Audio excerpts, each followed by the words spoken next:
بسم الله الرحمن الرحيم الحمد لله الذي خلق السماوات والأرض وجعل الظلمات والنور ثم الذين كفروا بربهم يعدلون والذي خلقكم من طين ثم قضى أجلا وأجل مسمى عنده ثم أنتم تمترون وهو الله في السماوات وفي الأرض يعلم سركم وجهركم ويعلم ما تكسبون وما تأتيهم من آية من آيات ربهم إلا كانوا عنها معرضين فقد كذبوا بالحق لما جاءهم فسوف يأتيهم أنباء ما كانوا به يستهزئون ألم يروا كم أهلكنا من قبلهم من قرن مكناهم في الأرض ما لم نمكن لكم وأرسلنا السماء عليهم مدرارا وجعلنا الأنهار تجري من تحتهم فأهلكناهم بذنوبهم وأنشأنا من بعدهم قرنا آخرين ولو نزلنا عليك كتابا في قرطاس فلمسوه بأيديهم لقال الذين كفروا إن هذا إلا سحر مبين وقالوا لولا أنزل عليه ملك ولو أنزلنا ملكا لقضي الأمر ثم لا ينظرون ولو جعلناه ملكا لجعلناه رجلا وللبسنا عليهم ما يلبسون ولقد استهزئ برسل من قبلك فهاق بالذين سخروا منهم ما كانوا به يستهزئون.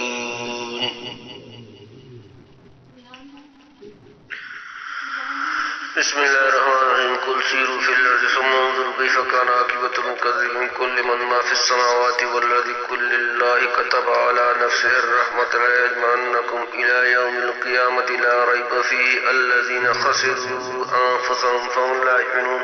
وله ما سكن في الليل والنهار وهو السميع العليم قل غير الله أتخذ وليا فاتر السماوات والأرض وهو يطعم ولا يطعم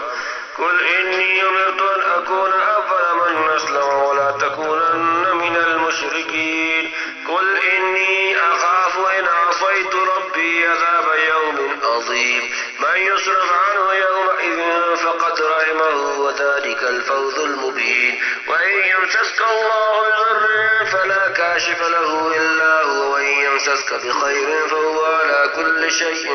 قدير وهو القاهر فوق عباده وهو الحكيم الخبير قل أي شيء أكبر شهادة قل الله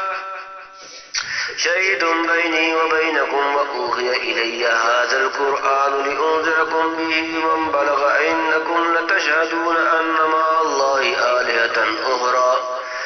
قل لا أشهد قل إنما هو إله واحد وإنني بريء مما تشركون الذين آتيناهم الكتاب يعرفونه كما يعرفون أبناءهم الذين خسروا أنفسهم فهم لا يؤمنون.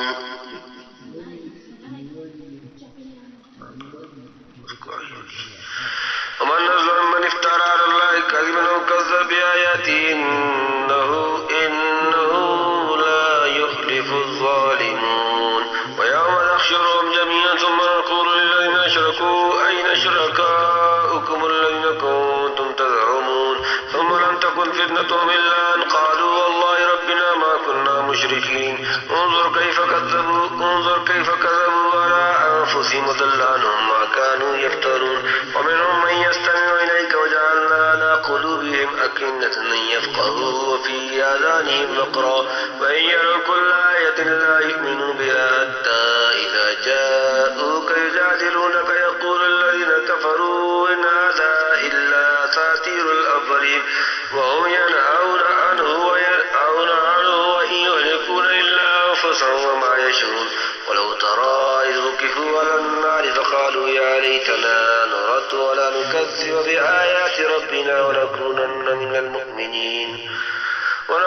من المؤمنين بل بدا لهم ما كانوا يخفون من قبل لو ردوا لعادوا لما نهوا عنه وإنهم لكاذبون وقالوا إن هي إلا حياتنا الدنيا وما نحن بمبعوثين ولو ترى إذ وقفوا على ربهم قال أليس هذا بالحق قالوا بلى وربنا قال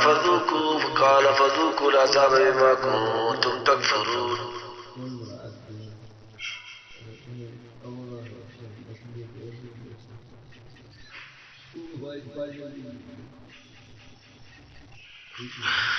قد خسر الذين كذبوا بلقاء الله حتى إذا جاءتهم الساعة بغتة قالوا يا حسرتنا على ما فرطنا فيها وهم يحملون أوزارهم على ظهورهم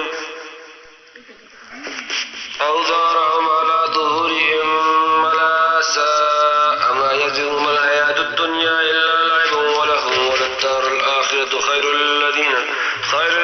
يتقون فلا تعقلون.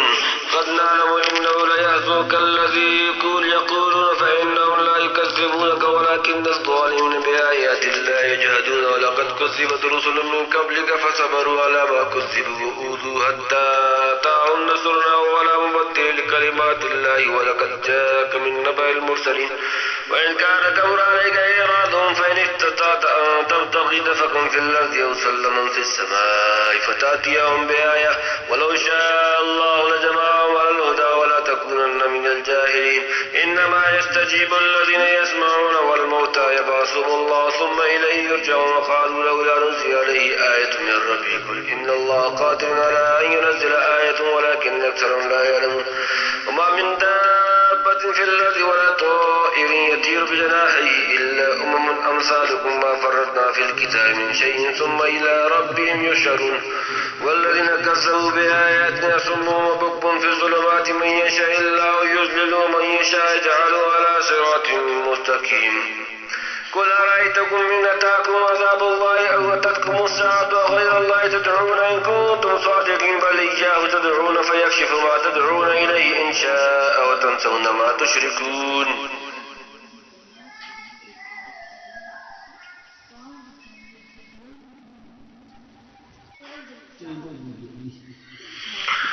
ولقد أرسلنا إلى أمم من قبلك فأخذناهم بالبأساء والضراء لعلهم يتضرعون فلولا إذ جاءهم بأسنا تضرعوا ولكن كست قلوبهم وزين لهم الشيطان ما كانوا يعملون. فلما نسوا ما ذكروا به فتحنا عليهم أبواب كل شيء حتى إذا فرحوا بما أوتوا أخذناهم بغتة فإذا هم مبلسون. فقطع دابر القوم الذين ظلموا والحمد لله رب العالمين. قل أرأيتم إن أخذ الله سمعكم وأبصاركم وختم على قلوبكم من إله غير الله يأتيكم به انظر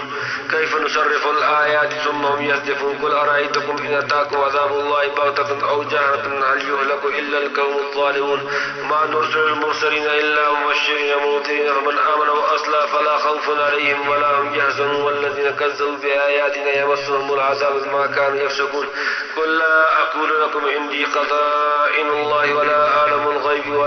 ولا أقول لكم إني ملك إن أتبع إلا ما يوحى إلي. قل هل يستوي الأعمى والبصير أفلا تتفكرون.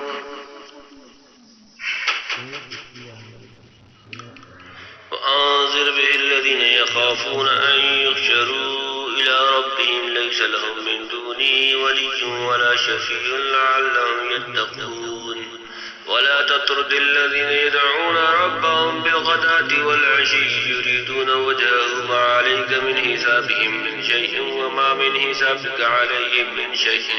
فتطردهم فتكون من الظالمين. وكذلك فتنا بعضهم ببعض ليقولوا أهؤلاء من الله عليهم من بيننا أليس الله بأعلم بالشاكرين. وإذا جاءك الذين يؤمنون بآياتنا فقل سلام عليكم كتب ربكم على نفسه الرحمة أنه من عمل منكم سوءا بجهالة ثم تاب من بعده وأصلح فأنه غفور رحيم. وكذلك نفصل الآيات ولتستبين سبيل المجرمين.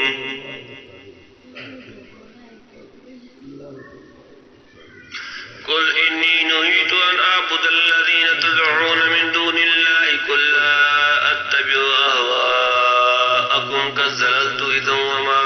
أنا من المهتدين. قل إني على بينة من ربي وكذبتم به ما عندي ما تستعجلون به إن الحكم إلا لله يقص الحق وهو خير الفاصلين. قل لو أن عندي ما تستعجلون به لقضي الأمر بيني وبينكم والله أعلم بالظالمين. وعنده مفاتيح الغيب لا يعلمها إلا هو ويعلم ما في البر والبحر وما تسقط من ورقة إلا يعلمها ولا حبة في ظلمات الأرض ولا رطب ولا يابس إلا في كتاب مبين وهو الذي يتوفاكم بالليل ويعلم ما جرحتم بالنهار ثم يبعثكم فيه ليقضى أجل مسمى ثم إليه مرجعكم ثم ينبئكم بما كنتم تعملون.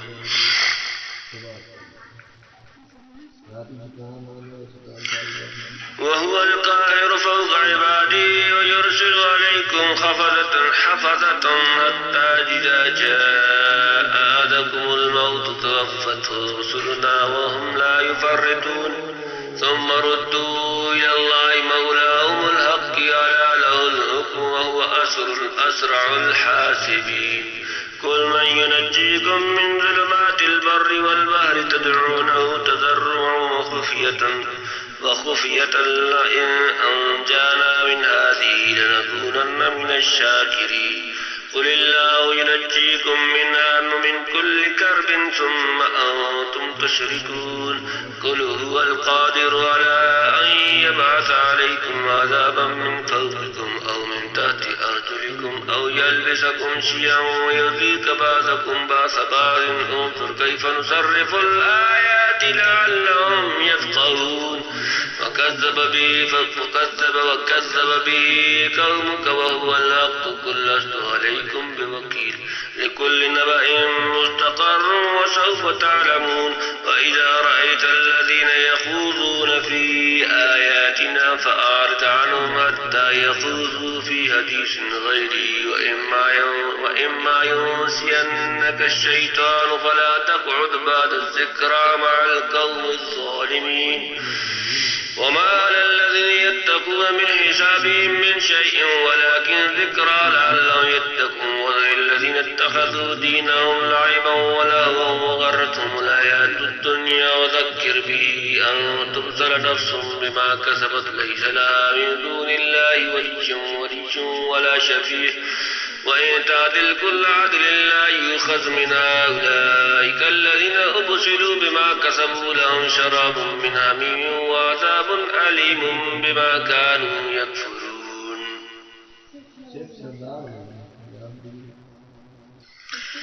قل أندعو من دون الله ما لا ينفعنا ولا يضرنا ونرد على أعقابنا بعد إذ هدانا الله وقد كالذي استهوته الشياطين في الأرض حيران له أصحاب يدعونه إلى الهدى ائتنا قل إن هدى الله هو الهدى وأمرنا لنسلم لرب العالمين وأن أقيموا الصلاة واتقوه وهو الذي إليه تحشرون وهو الذي خلق السماوات والأرض بالحق ويوم يقول كن فيكون قوله الحق وله الملك يوم ينفخ في الصور عالم الغيب والشهادة وهو الحكيم الخبير. وإذ قال إبراهيم لأبيه آزر تتخذ أصناما آلهة إني أراك وقومك في ضلال مبين. وكذلك نري إبراهيم ملكوت السماوات والأرض وليكون من الموقنين. فلما جن عليه الليل رأى كوكبا قال هذا ربي فلما أفل قال لا أحب الآفلين. فلما رأى القمر بازغا قال هذا ربي فلما أفل قال لئن لم يهدني ربي لأكونن من القوم الضالين. فلما رأى الشمس بازغة قال هذا ربي هذا أكبر. فلما أفلت قالت يا قوم إني بريء مما تشركون إني وجهت وجهي للذي فطر السماوات والأرض حنيفا وما أنا من المشركين. وهاجه قومه قال تهاجوني في الله وقد هداني ولا أخاف ما تشركون به إلا أن يشاء ربي شيئا وسع ربي كل شيء علما فلا تتذكرون. فكيف أخاف ما أشركتم ولا تخافون أنكم أشركتم بالله ما لم ينزل به عليكم سلطانا فأي الفريقين أحق بالأمن إن كنتم تعلمون الذين آمنوا ولم يلبسوا إيمانهم بظلم أولئك لهم الأمن وهم مهتدون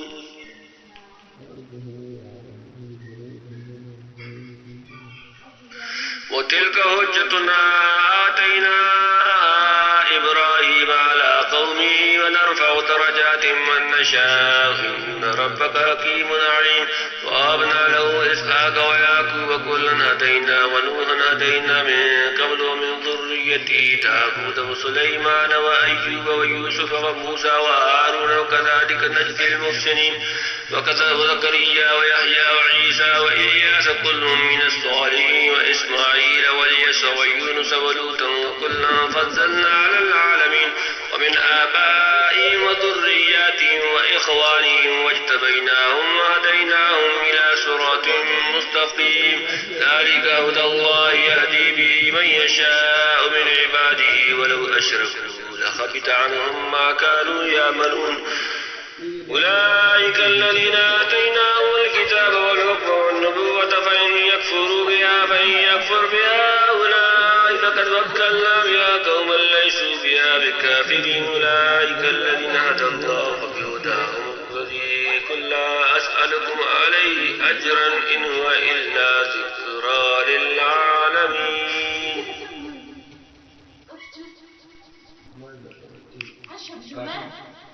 आज रात रात जुमा पढ़ेंगे क्या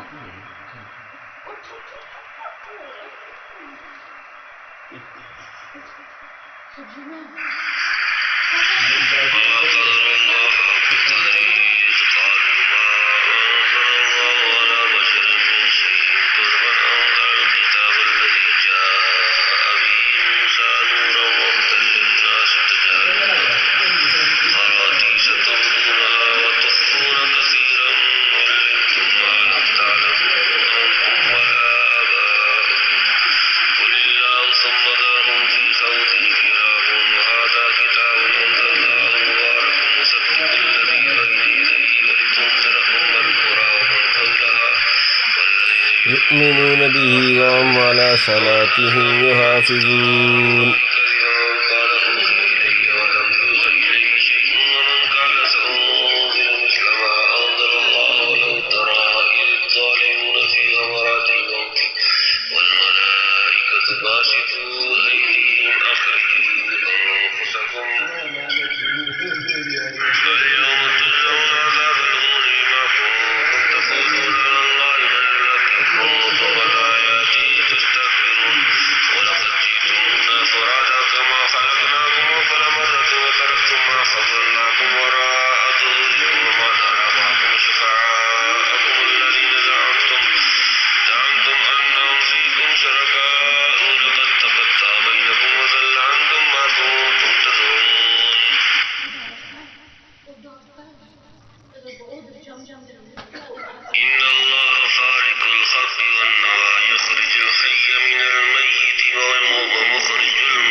بديع السماوات والذي أنى يكون له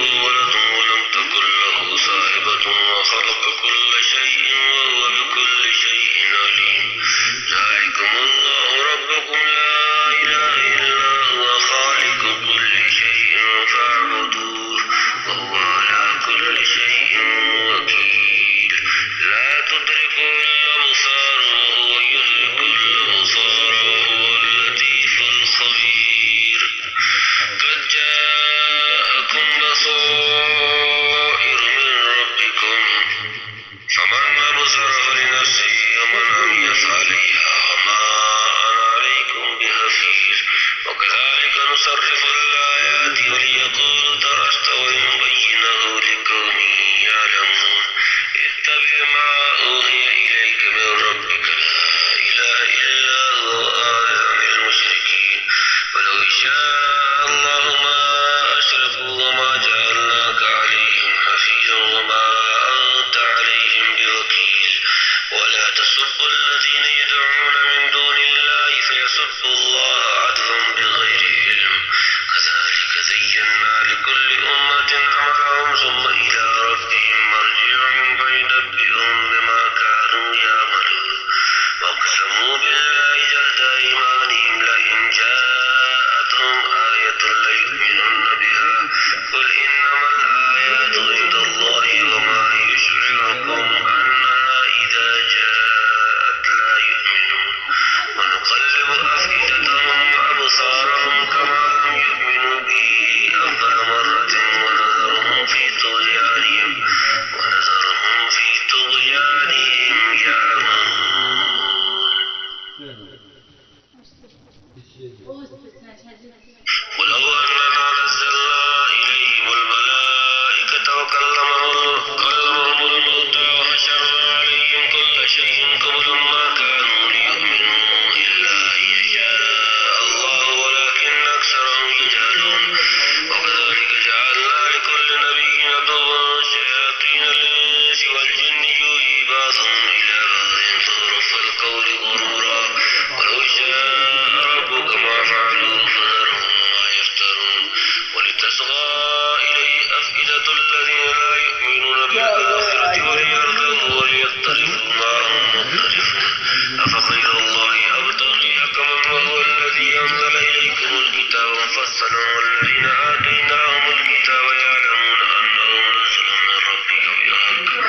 بالحق فلا تكونن من الممترين وتمت كلمة ربك صدقا وعدلا لا مبدل لكلماته وهو السميع العليم فإن تطيعوا أكثر مما في الأرض يضلوك عن سبيل الله يتبعون إلا الظن وإن هم إلا يخرصون إن ربك هو أعلم من يضل عن سبيله وهو أعلم بالمهتدين فكلوا مما رزق الله إن كنتم بآياته مؤمنين وما لكم ألا تأكلوا مما ذكر اسم الله عليه وقد فصل لكم ما حرم عليكم إلا ما اضطررتم إليه وإن كثيرا ليضلون بأهوائهم بغير علم إن ربك هو أعلم بالمهتدين وذروا ظاهر الإثم وباطنه إن الذين يكسبون الإثم ولا تأكلوا مما لم يذكر اسم الله عليه وإنه لفسق وإن الشياطين ليوحون إلى أوليائهم ليجادلوكم وإن أطعتموهم إنكم لمشركون ولو أننا نزلنا إليهم الملائكة بيتا فأخرجناه وجعلنا له نورا يمشي به في الناس كمن مثله في الظلمات ليس بخارج منها كذلك زين للكافرين ما كانوا يعملون وكذلك جعلنا في كل قرية أكابر مجرميها ليمكروا فيها وما يمكرون إلا بأنفسهم وما يشعرون وإذا جاءتهم آية قالوا لن نؤمن حتى نؤت مثل ما أوتي رسول الله أعلم حيث يجعل رسالته فيصيب الذين أجرموا سوار عند الله وعذاب شديد بما كانوا يمكرون فمن يرد الله أن يهديه يشرح صدره للإسلام ومن يرد أن يضله يجعل صدره ضيقا حرجا كأنما يصعد في السماء كذلك يجعل الله الرجس على الذين لا يؤمنون وهذا صراط ربك مستقيما قد فصلنا الآيات لقوم يذكرون لهم دار السلام عند ربهم وهو ولي بما كانوا يعملون يوم يحشرهم جميعا يا معشر الجن قد استكثرتم من الإنس وقال أولياؤهم من الإنس ربنا استمتع بعضنا ببعض وبلغنا أجلنا الذي أجلت لنا قال النار مثواكم خالدين فيها إلا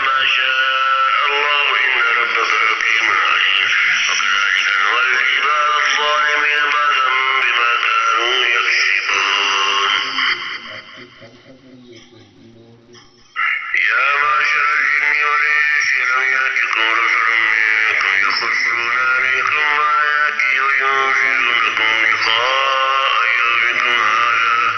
قالوا شهدنا على أنفسنا وغرتهم الحياة الدنيا وشهدوا على أنفسهم أنهم كانوا كافرين ذلك أن لم يكن ربك مهلك القرى بظلم وأهلها غافلون ولكل درجات مما عملوا وما ربك بغافل عما يعملون وربك الغني ذو الرحمة إن يشاء يذهبكم ويستخلف من بعدكم ما يشاء كما أنشأكم من ذرية قوم آخرين إنما توعدون لآت وما أنتم بمعجزين قل يا قوم اعملوا على مكانتكم إني عامل فسوف تعلمون من تكون له عاقبة الدار إنه لا يفلح الظالمون وجعلوا لله مما ذرأ من الحرث والأنعام نصيبا فقالوا هذا لله بزعمهم وهذا لشركائنا فما كان لشركائهم فلا يصل إلى الله وما كان لله فهو يصل إلى شركائهم ساء ما يحكمون وكذلك زين لكثير من المشركين قتل أولادهم شركاءهم ليردوهم وليلبسوا عليهم دينهم ولو شاء الله ما فعلوا فذرهم وما يفترون فقالوا هذه أنعام وحرث حجر لا يطعمها إلا من نشاء بزعمهم وأنعام حرمت ظهورها وأنعام لا يذكرون اسم الله عليه افتراء عليه سيجزيهم بما كانوا يفترون وقالوا ما في بطون هذه الأنعام خالصة لذكورنا ومحرم على أزواجنا وإن يكن ميتة فهم فيه شركاء سيجزيهم فإنه حكيم عليم قد خسر الذين قتلوا أولادهم سفعا بغير علم وحرموا ما رزقهم الله افتراء على الله قد ضلوا وما كانوا مهتدين وهو الذي أنشأ جنات معرويات وغير معرويات والنهر والزر مختلفا أكله والزيتون والرمان متشابه غير متشابه كلوا من ثمره إذا أثمر وآتوا حقه يوم حصاده ولا تسرفوا إنه لا يحب المسرفين ومن الأنعام حمولة وفرشا كلوا مما رزقكم الله ولا تتبعوا خطوات الشيطان إنه لكم عدو مبين ثمانية أزواج من الضأن اثنين ومن المعز اثنين قل أذكرين حرم أم الأنثيين أما اشتملت عليه أرحام الأنثيين نبئوني بعلم إن كنتم صادقين ومن الإبل اثنين ومن البقر اثنين قل أذكرين حرم أم الأنثيين أما اشتملت عليه أرحام الأنثيين أم كنتم شهداء إذ وصاكم الله بهذا فمن أظلم ممن افترى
وصاكم به لعلكم تذكرون وأن هذا صراطي مستقيما فاتبعوه ولا تتبعوا السبل فتفرق بكم عن سبيله ذلكم وصاكم به لعلكم تتقون ثم آتينا موسى الكتاب تماما الذي أحسن وتفصيلا لكل شيء وهدى ورحمة لعلهم بلقاء ربهم يؤمنون وتعالى الله ما حرم ربكم وهذا كتاب أنزلناه مبارك فاتبعوه واتقوا لعلكم ترحمون أن تقولوا إنما أنزل الكتاب ولا طائفتين من قبلنا وإن كنا عن دراستهم لغافلين أو تقولوا لو أنزل علينا الكتاب لكنا أهدى منهم فقد جاءكم بينة من ربكم وهدى ورحمة فمن أظلم ممن كذب بآيات الله وصدف عنها سنجزي الذين يصدفون عن آياتنا سوء العذاب بما كانوا يصدفون هل ينظرون إلا أن تأتيهم الملائكة أو يأتي ربك أو يأتي بعض آيات ربك يوم يأتي بعض آيات ربك لا ينفع نفسا إيمانها لم تكن آمنت من قبل أو كسبت في إيمانها خيرا قل انتظروا إنا منتظرون إن الذين فرقوا دينهم وكانوا شيعا لست منهم في شيء إنما أمرهم إلى الله ثم ينبئهم بما كانوا يفعلون من جاء بالحسنة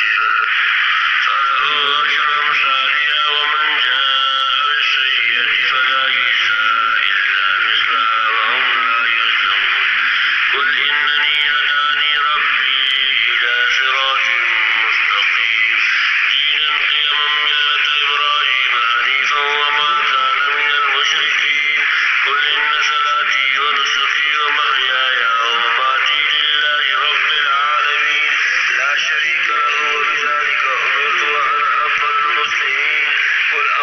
قل أغير الله أبغي ربا وهو رب كل شيء ولا تكسب كل نفس إلا عليها ولا تزر وازرة وزر أخرى ثم إلى ربكم مرجعكم فينبئكم بما كنتم فيه تختلفون وهو الذي جعلكم خلائف الأرض ورفع بعضكم فوق بعض درجات ليبلوكم فيما